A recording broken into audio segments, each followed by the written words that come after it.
Hoje nós vamos falar sobre uma estrutura importante das células eucarióticas, o núcleo celular. Vamos lá? O núcleo celular está presente nas células eucarióticas, né? E nós sabemos que nas células procarióticas não existe esse núcleo. Qual é a função dele, pessoal? O núcleo controla tudo o que acontece na célula, porque dentro dele nós vamos encontrar o DNA, nosso material genético, que vai controlar as funções celulares e também vai controlar todas as nossas características hereditárias, né, e todas as características de todos os organismos vivos. Para vocês entenderem melhor, vai passar aí agora uma ceninha comparando esses dois tipos de células, né, e para vocês poderem visualizar isso, e espero que fique mais claro. Se liga aí! A célula eucariótica possui organelas membranosas e um núcleo definido. São as células mais complexas encontradas em organismos animais e vegetais. A célula procariótica possui material genético também, mas não possui organelas membranosas e nem um núcleo definido.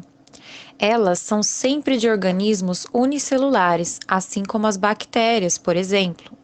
O núcleo é formado por uma membrana nuclear que também pode receber o nome de carioteca. A membrana nuclear possui duas camadas lipoproteicas que fazem o controle de tudo que entra e sai daquele núcleo. Além disso, dentro do núcleo nós vamos encontrar o nucleoplasma ou a cariolinfa, que é como se fosse um gel, né, uma substância gelatinosa que preenche todo o núcleo. É bem parecido com o citosol, né, que nós encontramos na célula como um todo, também preenchendo todo o espaço dela, né, é como se fosse um líquido gelatinoso também, então é bem semelhante. Bom, dentro do núcleo nós também vamos encontrar o DNA de duas formas, né? Ele pode estar sob a forma de cromatina, que é como se fosse um DNA descondensado, né? O termo que nós usamos significa um DNA esticadinho. E quando a nossa célula entra em processo de divisão celular, esse DNA ele vai se enrolando, né? Ele vai se condensando e vai formar o que nós vamos chamar de cromossomos. Então, cromossomo e cromatina é DNA, só que de formas físicas diferentes. Dentro do núcleo, nós também encontramos o nucleolo, que é uma parte mais densa, esférica, composta por RNA e proteínas, e é de lá que saem os ribossomos, é lá que os ribossomos são formados. Bom, então depois de entender todos esses nomes, né, que formam o nosso núcleo celular, vou passar para vocês uma animação em 3D com toda essa explicação novamente, mas de uma forma mais visual. Eu acho que vai ajudar bastante. Vê aí! O núcleo é o centro de controle da célula. Ele contém o nosso material genético, o DNA, que comanda todas as funções celulares. Cromatina é o DNA de forma descondensada, espalhado no núcleo, protegido pela membrana nuclear, também chamada de carioteca. Quando a célula entra em processo de divisão celular, o DNA se condensa em estruturas mais curtas e grossas, chamadas de cromossomos. No núcleo também existe outra estrutura chamada nucleolo, local onde os ribossomos são formados.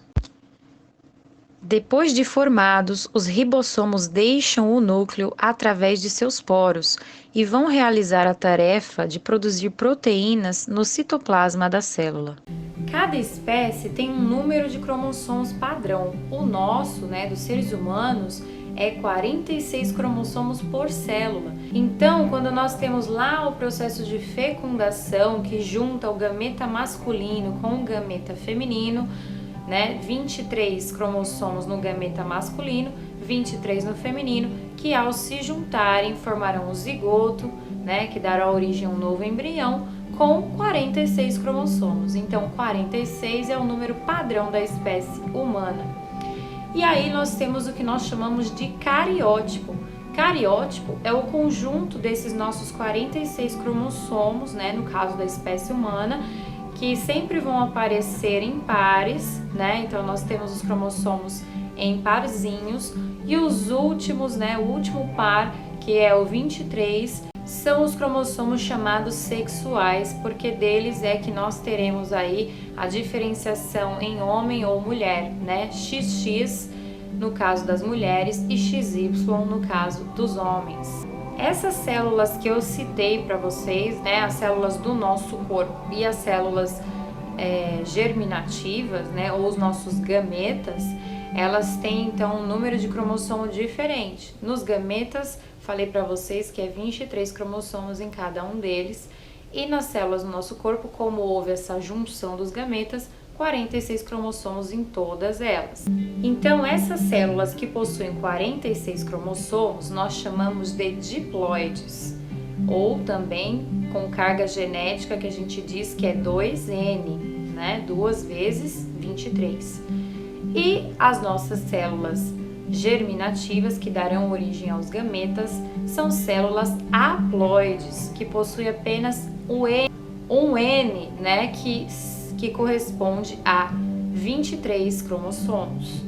Bom, pessoal, espero que vocês tenham entendido um pouquinho sobre o núcleo celular, que é uma estrutura importantíssima das células eucarióticas, né, que é o caso da nossa célula também. Qualquer dúvida, escreve para mim aqui nos comentários, curte o canal, compartilha e a gente se vê na próxima aula. Tchau, tchau!